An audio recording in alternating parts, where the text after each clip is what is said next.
सहचरियों का भाव है कि वो श्री जी को कभी उदास नहीं देख सकती। सब सखियां गईं और जाकर के श्री जी से निवेदन करने लगी, हे स्वामिनी जी, आपके शोक को कारण कहा है? आज आपको मुखमंडल, आपको मुख कमल इतना मुरझा क्यों रहे हो है? कहा कोई कष्ट है? आज्ञा करो श्री जी। हमारी श्री जी को मुख भी यदि नेक भी कष्ट में आ जाए तो ललिता विशाखा 33 करोड़ देवतान की पूरी मीटिंग बैठा लें। कौन ने किया अपराध? हमारी श्री जी आज कष्ट में बैठी हैं। हे सूर्य, तेने कहीं ज्यादा तपन तो नहीं कर दियो? हे ब्यार, तेने कहीं आज ज्यादा ठंडी हवा तो नहीं बहा दी? हे जल, तू आज कहीं उष्ण तो नहीं है गयो? सबकी खैर नहीं महाराज, अगर श्री जी हमारी शोक में आ गई तो। ललिता विशाखा ने पकड़े 33 कोटि देवता बैठा दिए सबरे वृंदावन में, बोले आज हमारी श्री जी शोक में क्यों है? सब 33 कोटि देवता थर थर कांप रहे हैं, बोले हमने कोई अपराध नहीं किया है, श्री जी से ही पूछो उनके हृदय को कहा भाव है। ललिता विशाखा गई और जाकर के श्री जी के चरणन में प्रणाम कियो, हे श्यामाजू, आपके शोक को कारण कहा है? बोले शोक को कारण और कछु ना है, केवल एक ही है। बोले कहा? श्याम सुंदर हमसे एक कला में आगे हैं। कौन सी कला में? बोले नृत्य कला में। श्याम सुंदर हमसे ज्यादा बढ़िया नृत्य करें। जब नृत्य होवे, रास बिहार होवे और जब सगन कुंज में हमारी लीला होवे तो उनको नृत्य इतना सुंदर होवे कि वाकु देखत देखत मैं मोकू कहा अंग की प्रदर्शन करने हैं, कैसी भाव धारण करने हैं, कैसा नृत्य कर, मैं भूल जाऊं, इतना सुंदर नृत्य करें।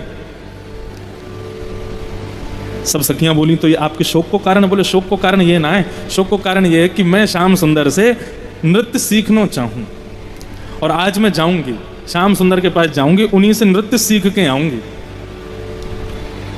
सब सखियां बोली तो यहां में शोक करने वाली कहा बात है? आप तो केवल आज्ञा कर दो, अभी सब व्यवस्था हम करें।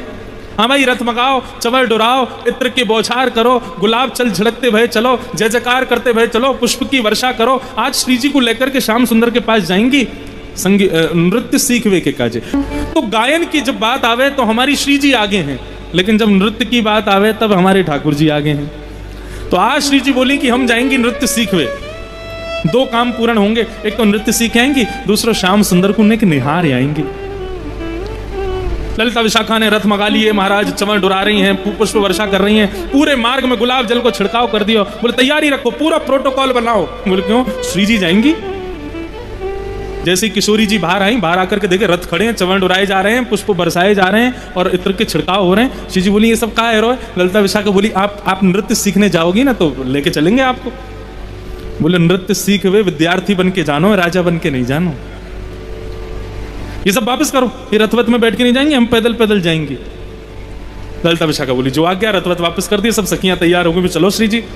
बोले नृत्य सीखवे जा रहे हैं, वहां पे उनको परखवे नहीं जा रहे हैं कि वो कैसा नृत्य करें। तुम लोग नहीं जाओगी, तुम यहीं बैठो, हम अकेले ही जाएंगे।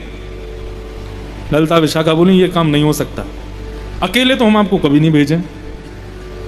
श्री जी बोली जाएंगी तो हम अकेली जाएंगी, नहीं तो नहीं जाएंगी, और फिर पूरे दिन ऐसी मुरझाई हुई बैठी रहेंगी, ना भोजन पाएंगी ना जल पिएंगी, और तुमको ये स्वीकार है तो फिर चलो हमारे साथ। श्री जी को सुख देने के लिए तो सब सखियां सब ने कहा अच्छा जैसी आपकी इच्छा, आप अकेले जानो चाहो आप अकेली जाओ, लेकिन हम अपना एक काम करेंगे। बोले कहा काम करेंगे? बोले आप बैठो। श्री जी बैठ गई और ललिता विशाखा दोनों सामने बैठ गई। अब श्री जी ने जितना श्रृंगार किया है सब श्रृंगार को लिखती जा रही हैं, काका पहन के जा रही हैं। माथे पर ऐसा सुंदर शीश फूल धारण किया है, कानन में ऐसे कुंडल पहने हैं, हाथन में ऐसे कड़ूला पहने हैं, उंगली में ऐसी अंगूठी मुंदरी पहनी है, पामन में पाजेब पहनी है, कमर में करधनी पहनी है, गले में इतनी माला, एक एक चीज लिखती जा रही है। श्री जी बोली ये सब कहा कर रही हो? बोली आपके गुरुजी चोर हैं, तो पहले ही पूरा लेखा जोखा कर लें, कहीं पता चली आप लौट के आई और कोई सामग्री नहीं मिली तो। श्री जी बोली तुम लोग नहीं सुधरोगे, तुम्हारी दृष्टि बड़ी बड़ी बेकार है, तुम हमारे श्याम सुंदर को समझ ही नहीं पाई हो। ललिता विशाखा बोली हम बहुत भली भांति जाने भाई, जन्म जन्म को चोर है, मैं 100 बामन बन के गयो बलि के यहाँ, और बोलो 3 पग जमीन चाहिए, और जैसे ही संकल्प भयो सोई विराट है गयो, 2 पग में तीनों लोग नाप लिए। यहाँ से तो सावधानी, आप तो श्री जी भोली हो बड़ी, ऐसी चली जाओगी, हमको पूरा काम करन दो। पूरा लिख लियो महाराज, माथे पे ये पहनो, कानन में ये पहने, गले में इतने हार पहने, हाथन में कड़ूला पहने, पैरन में पाछे पहनी, कोंदनी पहनी, मुंदरी पहनी है, और सब जब बिल्कुल लिख लियो, बोले अब आप जाओ। श्री जी निकल गई। श्याम सुंदर यहाँ वृंदावन के तट पर वंशी वट पर एक कदम्ब वृक्ष के नीचे पौड़े हुए हैं, गैया चरावे के काजे गए हैं। इतने में ही तो श्री जी के मुखमंडल पर सूर्य के प्रकाश के कारण श्री जी के मुख से एक तेज उत्पन्न होके वो श्याम सुंदर के ऊपर पड़ने लगा और श्याम सुंदर को ऐसे ऐसे चौंधा जैसा आने लगा मुख पे। बोले अरे ये कहा है रो, जैसे थोड़ी सी अपने हाथ ऊपर करके देखे तो देखे साक्षात वृषभानु नंदिनी श्री किशोरी जी पधार रही हैं। आप तो महाराज जैसी देखे किशोरी जी आई हैं, लाला तो बड़े प्रसन्न है कि बोले जय हो, आज तो हमारे भाग्य उठ गए, साक्षात वृषभानु जी नंदिनी पधारी हैं, चरणन में प्रणाम कियो। बोले जय हो श्री जी पधारो। श्री जी आके विराजी। ठाकुर जी बोले श्री जी आप कैसे पधारी आज, मुंह पे कृपा कैसे भई?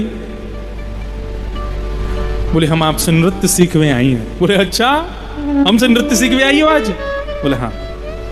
आप हमको नृत्य करना सिखाओ। अरे श्यामा जी कोई कमी थोड़ी, आप तो इतना बढ़िया नृत्य करो, पर हमसे सीखवे काहे को आई हो? बोले नहीं आप जैसा नृत्य करना, ब्रज भाषा समझ आ रही है ना, मुझे आप जैसा नृत्य करना है। ठाकुर जी बोले 3 बातन को ध्यान रखियो।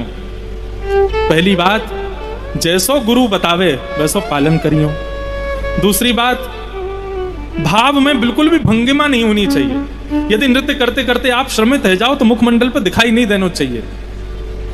तीसरी बात मैं जैसो जैसो कहूं यूं हाथ ऐसे हाथ, उनको विशेष ध्यान रखियो, ताल नहीं छूटनी चाहिए। श्री जी बोली जैसे बताओगे करेंगे, लेकिन आप हमको नृत्य सिखाओ।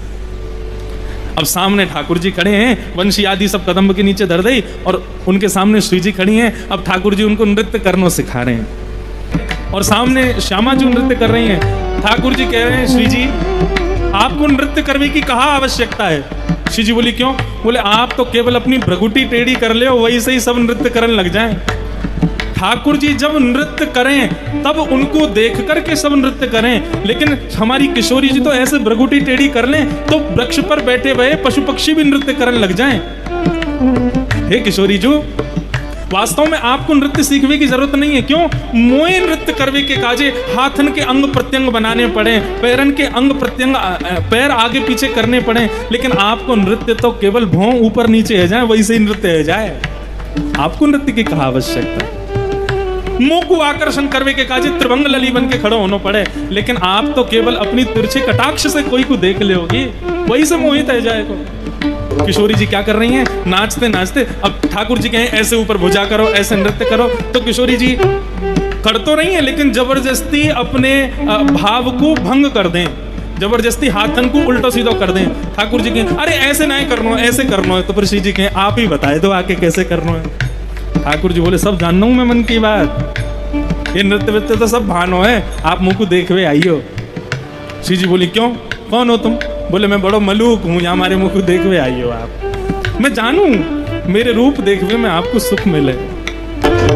कितनी बड़ी बात। यहाँ पे श्री जी बोली लाला तुम इतने प्यारे लग रहे हो, नंद के किशोर तो पे डारू तरण तोड़ प्यारे, सुन मुरली की घोर मेरे मन नाचे मोर। ठाकुर जी बोले आप कह रही हो मुंह पे तरण तोड़वे की बात, आप कोई कम हो? आप कैसी लग रही हो? नृत्य होने लगा। अब तो महाराज नृत्य भयो और जो किशोरी जी जिस भाव से गई वो भाव पूर्ण हुआ। ठाकुर जी को देखना था, दोनों एक दूसरे को निहारवे के अनन्य प्रेमी हैं। शाम को समय भयो, नृत्य करते करते दोनों विराज गए। अब श्यामा जी बोली लाल जी अब साय है गई, अब मैं जाऊं, बाबा बाट निहार रहे होंगे, मैया बाट निहार रही होंगी, सब सखी बैठी होंगी चिंता में, तो अब मेरो जावे को समय आ गयो, अब मैं जाऊं। ठाकुर जी बोले हाँ ठीक है। फिर अब आपको आनंद आयो आज? बोले हाँ आयो। नृत्य समझ में आ गयो कैसो करना चाहिए? बोले हाँ आ गयो। तो ठीक है फिर। तो किशोर जी बोली ठीक है लाला फिर मिलेंगे, अभी मैं चलूं। ठाकुर जी मनी मन सोचने लगे ऐसे ही जा रही हैं, कछु दे के ना जा रही हैं, पूरा नृत्य सीख लिया और कछु दे क्यों नहीं जा रही? ठाकुर जी ने 1-2 बार संकेत किया, लेकिन किशोरी जी बोली अच्छा ठीक है लाला मैं चलूं। जैसे ही ठाकुर जी जान लगे, जैसे ही किशोरी जी जान लगी, तो ठाकुर जी बोले ऐसे काम नहीं चले, वो नंद नंदन है, हम यशोदा के लाला हैं, कोई को कछु दियो है, बिना लिए कछु देने को हमारा स्वभाव ना है। जैसे ही श्यामा जी जान लगी, सो ही ठाकुर जी गए गले में गलवैयाँ डाल लिए और गलवैयाँ डाल करके बोली श्री जी देखो ना आज वन कितना सुंदर लग रहे हो है, देखो वो पशु पक्षी कितने प्यारे लग रहे हैं, आपने तितली देखी, तितली कितनी मधुर लग रही है। श्री जी बोली ये तो हम रोज ही देखें, या में कौन सी बड़ी बात है? नहीं आज कछु विशेष है, आज देखो आप देखो वह वृक्ष के ऊपर एक नीलमणि जैसो एक तोता बैठो है, नीलमणि जैसो चमक रहो है। श्री जी बोली कहाँ है? बोले देखो वो सामने बैठो, मेरी उंगली की सोत में सीधे देखो। श्री जी बोली वहीं देख रही हूँ, मुंह को तो कोई दिखना ही रहो। बोले ऐसे ना देखो, अपनो हाथ दो। श्री जी को हाथ पकड़ के बोले देखो वो बैठो है। अब हाथ पकड़ के ठाकुर जी ने, हाथ में मुंदरी है थी, तो मुंदरी को न्यों निकाल करके और अपनी जेब में दे दो, वो बैठो। श्री जी बोली मुंह को तो कोई दिखना रहो। बोले अब तो उड़ गए हो, फुर रह गए हो। अब तो मुंदरी निकाल के धल ली जेब में, और इतने में ठाकुर जी ने गलवैया हटाई। ठीक है श्री जी, श्यामाजू फिर कृपा करियो, हम तो तैयार बैठे हैं सिखावे के काजे, जब आओगी तब सिखा देंगे। बोरी भारी हमारी श्यामाजू चली गई। जैसे ही पहुंची महाराज अपने कुंज में, ललिता विशाखा आदि सब सखियां वहीं खड़ी दूर से निहार रही हैं। गुलाब जल का पेय बना करके लाई हैं, तुरंत चरणों में डाला है, रज पहुंचने लगी। सुंदर सुंदर पेय पदार्थ ला करके, फल ला करके, श्री जी को कोई श्रम तो नहीं हो गया। श्री जी आप मंगल तो है ना, धूप नैवेद्य करने लगी, आरती करने लगी, नजर उतारने लगी, बलैयां लेने लगी, सिंहासन पर बिठाए हो, चमड़ उड़ाने लगी, पंखा करने लगी, मोरछल दिखाने लगी। श्री जी बोली हाँ आज तो बड़ो आनंद आयो, बड़ो सुख मिलो। ललिता बोली विशाखा पत्र लेके आ, सवेरे जो लिखोगा वो सब गिनती करो। श्री जी बोली तुम बड़ी बेकार हो, श्याम सुंदर पे बड़ो संदेह करो, हमारे श्याम सुंदर ऐसे ना है। बोले तुम्हारे काजे ना होंगे, हमारे काजे तो हैं। हम तो पहले पूरा लेखा जोखा देखें, जैसी सवेरे गई वैसी आई हो कि नहीं। माथे के श्रृंगार दिख रहे हैं, कानन के कुंडल हैं ही हैं, गले की माला भी है, करधनी भी है, पाजेब भी, कड़ूला भी है, हाथन की अंगूठी देखी तो इतने में एक हाथ में 3, एक में 2। किशोरी जी मुंदरी कहाँ गई आपकी? बोले पता ना, वो तो यहीं हती हाथ में। बोले हम आपसे पहले ही कह रहे हैं, बोले ये नंद को छोरा जो है का 1 नंबर को चोर है, और ये मुफ्त में कछु सिखा ही ना सके। आप नृत्य सीखवे गई ना, यही मारे माने धल रही है अपने पास। श्री जी बोली तुम लोगों को स्वभाव बड़ो बेकार है, ऐसे संशय ना करना चाहिए, हमारे श्याम सुंदर ऐसे नहीं। बोले वो ऐसे ही हैं, और सुनो अब आप जाके पहुंच जाओ, आराम करो, कल हम जाएंगी नृत्य सीखवे, हम भी तो देखें कैसे नृत्य सिखावे। दूसरे दिन ललिता विशाखा आदि सब सखियां पहुंच गई, नंदनंदन अपनी गैया चरा रहे। दूर से ही ठाकुर जी ने देख ली कि श्री जी की सखियां आई हैं। ठाकुर जी समझ गए, बोले जरूर इन लोगों ने पता चल गई है। सब सखियां आकर के खड़ी हो गई और ऐसे देखने लगी ठाकुर जी को। ठाकुर जी बोले कहा है? बोले दे दो। ठाकुर जी बोले मुंह पे ना है। पकड़ी गई चोरी, कहाँ ना है तुम्हारे पास? बोले जो तुम मांग रही हो वो मुंह पे ना है। कहाँ मांग रही हो? बोले मुंह का पे तो कहाँ मांग रही हो? तो तुमने यूं कैसे कही कि मुंह पहना है? बोले तुमने भी तो कही दे दो। विशाखा बोली ऐसे काम नहीं चलेगा, हमारी श्री जी की मुंदरी चोरी है गई है, आपने धरी है अपने पास।